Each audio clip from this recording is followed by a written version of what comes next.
கடவுள் நம்மை பில்லியல் முறைப்படி தத்தெடுக்கிறார். பில்லியல் முறைன்னா என்னன்னா, உங்களுக்கு லைட்டாக சொல்லிடுறேன். இயேசுவும் நாமும் ஒன்றே. நான் திடீர்னு இப்போ உங்களுக்கு ஒரு உதாரணத்துக்கு ஒரு ஆசிரியராக வருகிறேன் என்று வைத்துக்கொள்வோம்.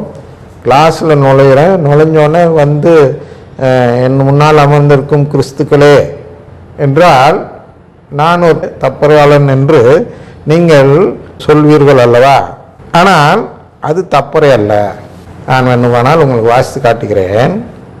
கையில் சிசிசி இருந்தால் 2782 2782. இப்போ வாசிக்கிறேன், நீங்கள் ஆங்கிலத்தில் தான். We can adore the Father because He has caused us to be reborn to His life by adopting us as His children in His only Son by baptism. He incorporates us into the body of His Christ through the anointing of His Spirit, who flows from the head to the members. He makes us other Christ.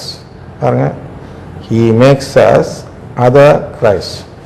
Saint Cyril of Jerusalem சொன்ன கருத்து வாசிக்கிறேன்.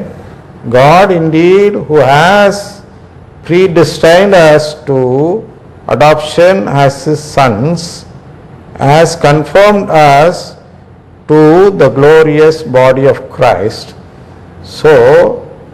So then you who have become sharers in Christ are appropriately called Christ. ஆனால் நம்மெல்லாம் கிறிஸ்துக்கள். உதாரணத்திற்கு மற்றொரு உதாரணம் என்னன்னா, இணை ரட்சகி அப்படின்னு மாதா பார்த்து, இங்கே வேளாண்ல இருக்கோம் இல்லையா? அப்போ வேளாண்ல மாதா பார்க்குறப்ப நிறைய பேர் ஆசைப்படுவார்கள். படித்தவர்கள், தியாலஜி படித்தவர்கள் என்ன ஆசைப்படுவார்கள் என்றால், இந்த அன்னையை நாம் இணை ரட்சகி என்று கூப்பிட இடம் இருக்க வேண்டுமே என்று ஆசைப்படுவார்கள்.